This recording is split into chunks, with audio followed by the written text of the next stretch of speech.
Hello, hello, hello. I'm back again. Your main, the real Bill Real. Folks, the media is busy. They are busy. They're back at it again at their race baiting. I'm pretty sure by now you have heard about the Eagles wide receiver Riley Cooper dropping the N bomb at a Kenny Chesney concert. By the way, this happened in June, early June. Okay, so I just want to let you see how they pick their stories out uh, based on what they want to do. And what they want to do right now is they want to create so much racial tension. Everybody's a racist. Nobody should call anybody this, that. Oh, man. The PC cops are out. But I just wanted to play two clips for you today. And I wanted to explain to you that Kenny Chesney is the victim of the Flam. Now, this gentleman here who's next to Kenny Chesney, and there's going to be a gentleman that you're not able to see in this clip, but if you go back and watch all of the clips, there is a gentleman that puts his hand right here on I'm sorry, I'm calling him Kenny Chesney. There's a guy who puts his hand right here on Riley Cooper, as he says to him, as he's pointing with his left hand, "Man, I will fight every nigger here." Now, some people think that's just so explosive. Ooh, oh, he just said that. But these are the same people that forget that just a little under a month ago, Miss Gentile got on the stand and on national TV used the words pussy ass cracker. And nobody seemed to want to say anything was wrong with that. We had her on talk shows and we're going to send her to college. And we just think, hey, you shouldn't say anything bad about her. I just want to show you how the media does their darndest to get you pissed off, to get you thinking, oh no, somebody's racist. I knew it. I knew they were racist. I knew they felt that way about me. And all these people that are chiming in, they're absolutely ridiculous. Stephen A. Smith talking about he needs to be suspended for saying what the players in the locker room say. Freaking NFL players call each other nigger all the time. Get the freak out of here. But let me explain the Flim, okay? And the Flim goes like this. These are CIA operatives, okay? This guy's a CIA operative, and the gentleman that touched him on the shoulder, and the African American, as we like to call him, security guard. They ran the Flim on inebriated Riley Cooper right here. Now, everybody feels a certain way about certain people. Okay? Now, you may feel a certain way about Indian people. You may feel a certain way about people that are from Mexico. You may feel a certain way about people that are from Haiti or whatever. But everybody has some type of way in which they feel about certain people. And everybody has their names that they would call people if they were really ticked off. Okay? I don't care what anybody says. Black people call white people crackers all the time. Okay, and I'm pretty sure that there are some white people that when they're really ticked off at black people, they call them niggers. Okay, and there's some people that call Spanish people beaners and all this here and wetbacks and all this other kind of crap. All right, so I just want to paint this here before we get started to let everybody know that, hey, you can get your panties out of a wad. Life is going to be okay, because what they're doing is this. They're sending out their CIA agitators, okay? Or it could be a Jesuit agitator. And what this agitator's job is to incite passion and usually anger, okay? To incite some type of situation to get you out of your skin, get you to say something that you will regret later, to get you to fight with them. And the two security guards clearly are running the flim flam on him, because this is being said into some type of recording device that he is only aware of, that is a recording device after the fact.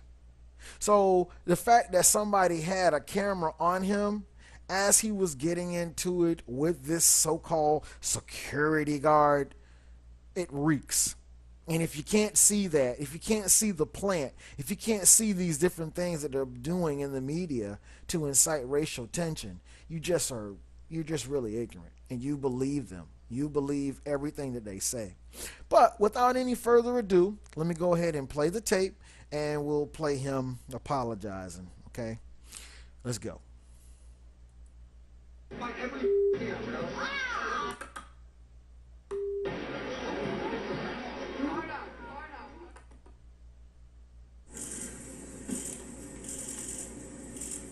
All right. Now here's a time where he's got to hold his head down because his coach came to him, and all of these Masons came to him and said, "Oh no, Riley, I can't believe you called that guy." Actually, he didn't call the guy anything. He said that if you went and got more guys just like you who were agitating me, I would fight every last one of you, and I'm not going to be intimidated of you. But we can't have any white guys saying that they're not afraid to fight black guys. We can't have that. But that's what this has turned into, okay? They agitated the guy, they got a rise out of the guy, and now everybody's acting like, oh, he's just something so bad. But he's got his head down in a city where there's tons of rappers that come out with mix CDs every day. And in those mix CDs, they're constantly saying what? Nigga, nigga, nigga, nigga, nigga, nigga, nigga, nigga, nigga, nigga, nigga, nigga, nigga, nigga. Okay? You got acts that are coming to Philadelphia every day. Their main selling point on their album, they have no substance on the album. They're talking about nothing. They're just doing clever things to rhyme nigga. That's all they're doing. And I don't speak this way. I don't allow my children to speak this way. I am only speaking in this way due to the context of this video that you need to see to understand that it is total hypocrisy. But let's let Mr. Cooper cry in his milk and tell you how he's so sorry that he said all this crap. Let's go. Start by saying that I'm extremely embarrassed, extremely hurt. Now, he is letting you into what happened. See, the person who recorded it is a person that he did not know, which is the agitator. This person used this recording to make it seem as though he was being very racist. But I guarantee you that if he were a black guy and some white guys were coming up to him and they were calling him all types of words, I guarantee you he wouldn't hold back calling them a cracker. I'll beat them crackers' ass. Okay? But the race baiters in the media, okay, especially Barack and all of these other people, Ben Jealous, Al Sharpton, they'd have you believe that that's not what they would say, okay? But these are people that call themselves the N-word, okay, behind closed doors. And they refer to white people as crackers, okay? So this is the hypocrisy that's going on. But let's let him tell you. So I just want to let you understand something, that he did let you know why he was hurt, because he knew that it wasn't that way. And this has been out since, this incident happened since June. Okay? So he's saying, I'm hurt that people now are just bringing this up to try to drag me through the mud, to try to make it seem like I was a racist. But I'm just showing you how, you know, they pick their stories. Let's go. Sorry. Situation.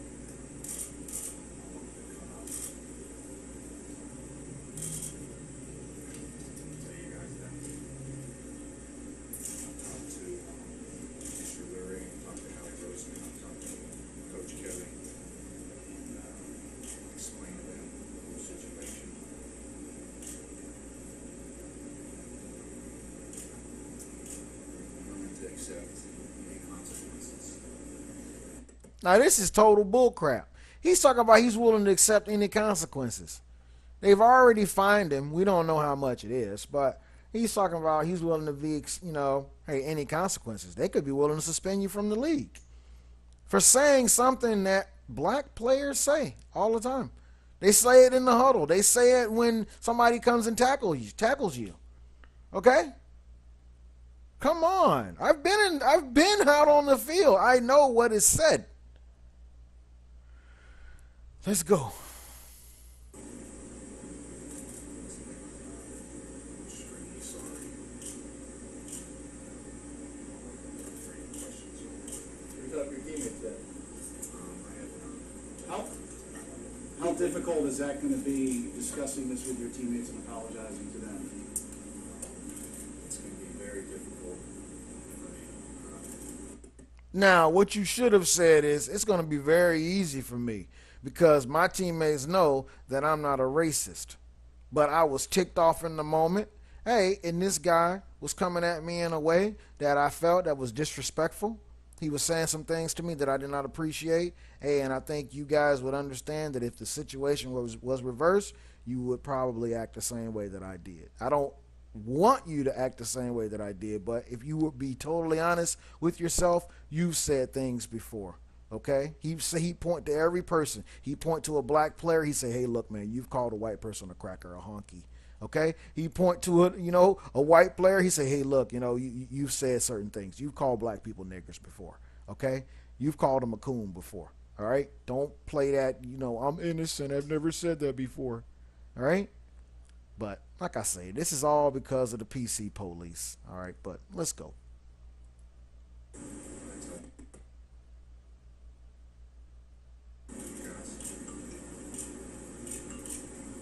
a confrontation.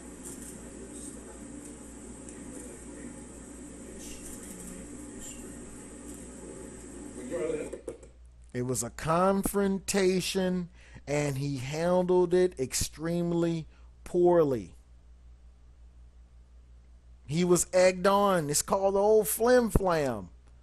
It's called, oh, hey, let me tell you, I'm on your side, buddy. This guy's a nigger, man. I hate this nigger. I hate this nigger.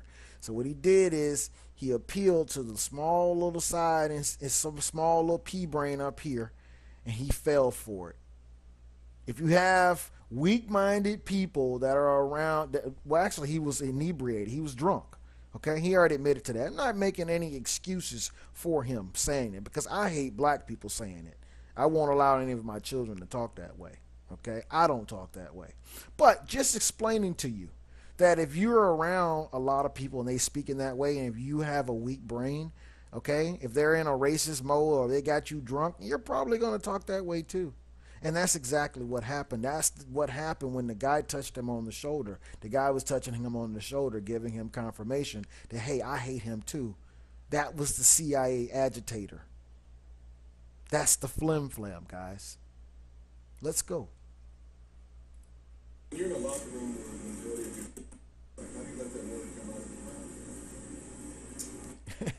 Yeah, he's asked by this reporter here, hey, you're in a locker room with a bunch of black folks. How is it that you let that word come out of your mouth? It's natural, dude. Okay? Don't act as if you've never used that word before, Mr. Reporter. This is ridiculous. But let's go. We shouldn't have. I'm disgusted, and I'm sorry. That's not the type of person I am. I wasn't raised that way. I had a great mom and dad. And they're extremely disappointed. Well, Mr. Cooper, don't be disappointed. Get over it. Tell them all to have a chill pill on you. Okay? And tell them to talk about all of these black people that use the N-word all the time in their mix CDs, in their albums, in their movies, the way that they talk to each other every day. Let's make a new rule where if any person is uttering any racial slurs, including black people, it's an automatic $5,000 fine. Let's see how many votes you're going to get from black NFL players. I challenge you to do that, Mr. Cooper. Let them put their money where their mouth is. Yeah, do that. Tell them to do that. And then I'll believe all of the hysteria. Until then, shut up, people.